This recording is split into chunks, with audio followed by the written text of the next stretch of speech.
Hi everyone, welcome back to chemistry tips. നമ്മുടെ lab assistant exam വളരെ ഭംഗിയായി തന്നെ കഴിഞ്ഞു. ഒത്തിരി ക്വസ്റ്റ്യൻസ് നമ്മുടെ ക്ലാസ്സിൽ പഠിപ്പിച്ച് അതേപോലെ ചോദിച്ചു എന്നുള്ളത് വളരെ വലിയൊരു സന്തോഷമാണ് കേട്ടോ. പിന്നെ അതിൻ്റെ കട്ട് ഓഫും കാര്യങ്ങളൊക്കെ നമ്മളൊന്ന് നോക്കി. അതിന് വേണ്ടിയിട്ട് നമുക്ക് കൂടുതൽ സ്റ്റുഡൻസിൻ്റെ ഒപ്പീനിയൻ അറിയണമായിരുന്നു. അതായത് നമ്മുടെ ക്ലാസ്സിന് പുറത്തുള്ളവരിൽ നിന്നും ഒപ്പീനിയൻ എടുക്കുകയുണ്ടായി. അതായത് നമ്മൾ യൂട്യൂബിൽ ഒരു പോള് നടത്തി. യൂട്യൂബിലെ പോൾസിൽ നമുക്ക് 828 പേരാണ് വോട്ട് ചെയ്തത്. അവർ കൂടുതൽ പേരും പറഞ്ഞത് 40 to 50 റേഞ്ചിലാണ് കട്ട് ഓഫ് വരുന്നത് എന്നാണ്. ഇങ്ങനെയാണ് അവരുടെ ഒരു ഒപ്പീനിയൻ, ഇത്രയും പേരും വോട്ട് ചെയ്തതിൽ നിന്ന്. ഓക്കെ, പിന്നീട് നമ്മൾ ടെലഗ്രാമിൽ പോൾ ഇടുകയുണ്ടായി. അതിലും കൂടുതൽ വോട്ടിംഗ് വന്നത് 40 to 50 റേഞ്ചിലായിരിക്കും കട്ട് ഓഫ് എന്നാണ്. പക്ഷേ എൻ്റെ അഭിപ്രായത്തിൽ ഒരു 50 to 55 റേഞ്ചിലായിരിക്കാം നമ്മുടെ കട്ട് ഓഫ് വരുന്നത് എന്നാണ്.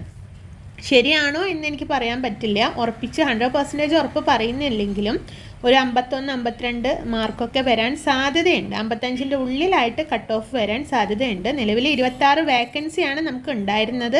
അത് 3 വർഷത്തിനുള്ളിൽ ഒത്തിരി വേക്കൻസി ആയിട്ട് മാറും. ഒരുപാട് പേർക്ക് ജോലി കിട്ടാവുന്ന വളരെ നല്ലൊരു പോസ്റ്റാണ്. അപ്പോൾ നിങ്ങൾ പ്രാർത്ഥിക്കുക ഈ റേഞ്ചിനകത്ത് വരാനും, ലിസ്റ്റിൽ വരാനും, മെയിൻ ലിസ്റ്റിൽ വരാനും, ടോപ്പ് റാങ്കിങ്ങിൽ വന്ന് ജോലി ലഭിക്കാനും എല്ലാവർക്കും സാധിക്കട്ടെ. അതിനുവേണ്ടി നല്ലവണ്ണം പ്രാർത്ഥിക്കുക. ഇനി അടുത്ത ഒരു ക്വസ്റ്റ്യനാണ്, ഏതെല്ലാം ക്വസ്റ്റ്യൻസ് ആണ് ചലഞ്ച് ചെയ്യേണ്ടതെന്ന്. അപ്പോൾ ഒരു PSCയുടെ ആൻസർ കീ വന്നു കഴിഞ്ഞാൽ 5 ദിവസത്തിനുള്ളിലായിട്ട് നമ്മൾ ചലഞ്ച് ചെയ്യണം. ഏതാണ് കംപ്ലൈൻറ്റ് ഉള്ളതെങ്കിൽ വെറുതെ അങ്ങനെ പറഞ്ഞാൽ പോരാ, കറക്റ്റായിട്ടുള്ള റെഫറൻസ് കൊടുക്കണം. ബുക്കിൻ്റെ പേര്, ഓഥറിൻ്റെ പേര്, പേജ് നമ്പർ തുടങ്ങിയ കാര്യങ്ങളൊക്കെ നമ്മൾ കൊടുക്കണം. അപ്പോൾ 2 ക്വസ്റ്റ്യനാണ് നമുക്ക് മെയിനായിട്ട് ചലഞ്ച് ചെയ്യാനുള്ളത്. നോക്കാം. ഫസ്റ്റ് വൺ, ക്വസ്റ്റ്യൻ നമ്പർ 70 ആണ്. Which of the following element has the highest ionization enthalpy in the second period of modern periodic table? Option lithium, beryllium, boron, carbon. Correct answer ഏതാ? കാർബൺ ആണ്. Option D ആണ് correct answer. നമ്മുടെ കീയിൽ mistake വന്നിട്ടുണ്ട്.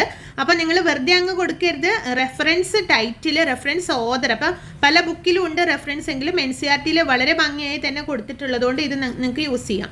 Reference author, reference publisher, reference edition, reference പേജുകൾ, ഇതെല്ലാം വളരെ വൃത്തിയായി ഇവിടെ കൊടുത്തിട്ടുണ്ട്. ഇതനുസരിച്ച് ഇന്ന് തന്നെ നിങ്ങൾ ചലഞ്ച് ചെയ്യാം.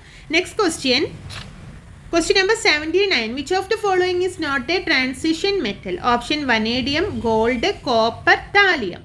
നമുക്ക് നന്നായി അറിയാം വനേഡിയം ട്രാൻസിഷൻ മെറ്റലാണ്, കോപ്പർ ട്രാൻസിഷൻ മെറ്റലാണ്, ഗോൾഡും ട്രാൻസിഷൻ മെറ്റലാണ്. പിന്നെ ഏതാ വരുന്നത്? ആൻസർ താലിയം ആണ്. ഇതും നമുക്ക് മിസ്റ്റേക്കാണ്, കീനകത്ത് കോപ്പറോ മറ്റോ ആണ് തന്നിരിക്കുന്നത്. അപ്പോൾ താലിയം ആണ് ആൻസർ. ഓപ്ഷൻ ഡി തന്നെയാണ് ഇവിടെ ആൻസർ വരുന്നത്.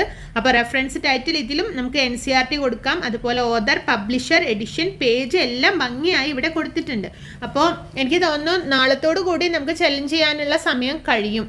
നമുക്ക് പ്രൊവിഷണൽ കീ വന്നു കഴിഞ്ഞ് 5 ദിവസത്തിന് ഉള്ളിലായിട്ട് നിങ്ങൾ ചലഞ്ച് ചെയ്താലേ അതിന് റിസൾട്ട് ഉണ്ടാവുള്ളൂ. മാത്രമല്ല മിനിമം 20 പേരെങ്കിലും കംപ്ലൈൻറ്റ് കൊടുക്കണം. സോ ഇന്ന് തന്നെ നിങ്ങൾ കംപ്ലൈൻറ്റ് കൊടുക്കുക, ചലഞ്ച് ചെയ്യുക, കറക്റ്റായിട്ട് ഡീറ്റെയിൽസ് ഒക്കെ കൊടുക്കുക.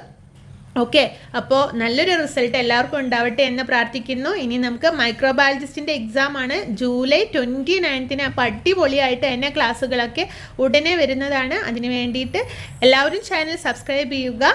അതുപോലെ നിങ്ങളുടെ കമൻറ്റ്സ്, ഇനി ഏതെങ്കിലും ക്വസ്റ്റ്യൻ, നിങ്ങൾക്ക് ഡൗട്ട് അങ്ങനെ എന്തെങ്കിലും ഉണ്ടെങ്കിൽ നിങ്ങൾക്ക് കമൻറ്റ്സിൽ കൊടുക്കാവുന്നതാണ് എന്ന് കരുതുന്നു. നിങ്ങൾക്ക് ഈ വീഡിയോ ഇഷ്ടമായെങ്കിൽ ലൈക്ക് ചെയ്യുക, കമൻറ്റ് ചെയ്യുക. Okay, thank